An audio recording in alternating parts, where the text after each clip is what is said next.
We have a huge problem in the lightweight division. We are currently days after a huge upset involving two lightweight fighters, unranked Bobby Green and number 10 ranked Grant Dawson.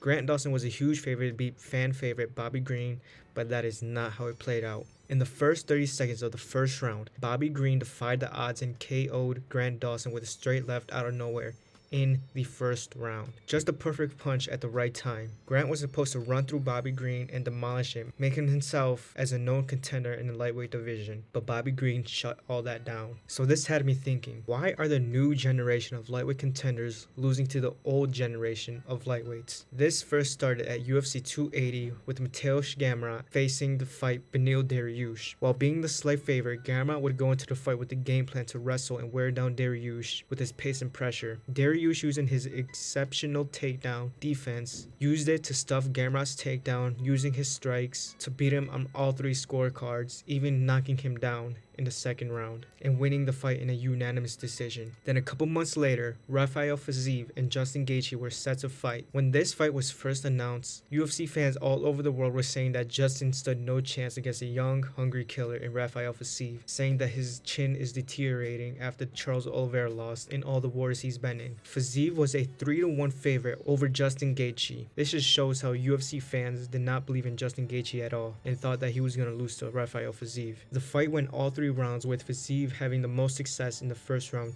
using his speed and athletic ability to get in front of Justin, using his exceptional kicks and combos. But in the second and third round, Gaethje used his experience to let Fiziev gas himself out so he wouldn't have the same speed and pop on his strikes. Then Gaethje won a unanimous decision, and that helped Gaethje to win the fight while being a 3-1 underdog to the young up-and-comer in Rafael Fiziev, which would later set up a rematch with Dustin Poirier for the BMF belt. Now he has the next shot to fight for the Lightweight World Championship after October 21st. Then at UFC 290, we had Dan Hooker versus Jalin Turner. This fight was expected to go one way and one way only, with Jalin finishing Dan Hooker in spectacular fashion. Hooker was coming off a win, but before that, he had been beaten and battered in a fight with Arnold Allen, which was a grueling fight that he took with even more grueling damage that he endured. And then before that, he got submitted by the champ, Islam Makhachev. And then before that, he got KO'd by Michael Chandler with one punch. And before that, he was in a back and forth war with Dustin Poirier, which many fans believe they both weren't going to be the same after that, where he and Poirier took a grueling amount of damage that fight. This fight was supposed to put Jalin Turner on the map and have all the UFC fans see his skill and what he can do at the top of the lightweight division. This was basically a stepping stone for Turner being a huge favorite and letting himself be known to the UFC fans all over the world in a pay-per-view event spot. During the fight, Jalin had success with his kicks and straight punches landing on Hooker. The second and third round were rounds where Dan Hooker put on a pressure on Turner, breaking Turner down with grueling punching exchanges and even also including wrestling, and punishing Jalin Turner with his punches and almost finishing Jalin Turner with a rear naked choke in the second round. Jalin would lose the fight in a unanimous decision against Dan Hooker, somebody he was supposed to destroy, run through, basically a stepping stone, as I said. And the question is, but why is this happening? Why are the new generation of lightweight fighters losing to the old dogs of the lightweight division? Are they not good enough? Are they not ready for the big step up in competition? Are they too overconfident? You guys can decide for yourself. But the main problem I have is, what is the future of the lightweight division going to look like? With the young guys not being able to beat the old guys when they are supposed to.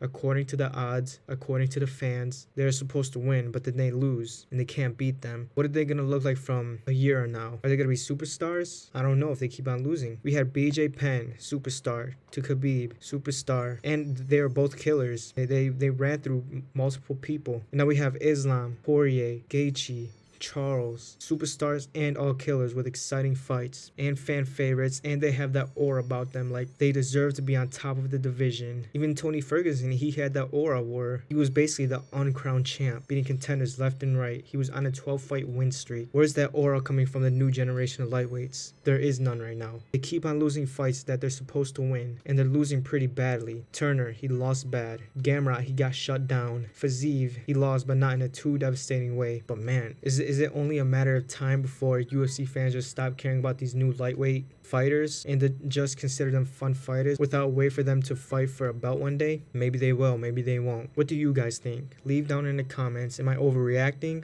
or is there going to be a huge problem with the future of lightweight division? Let me know in the comments. and let me know your thoughts. Thank you for watching the video. Subscribe and liked. If you enjoyed the content you saw, more to come. Let me know your thoughts. Goodbye.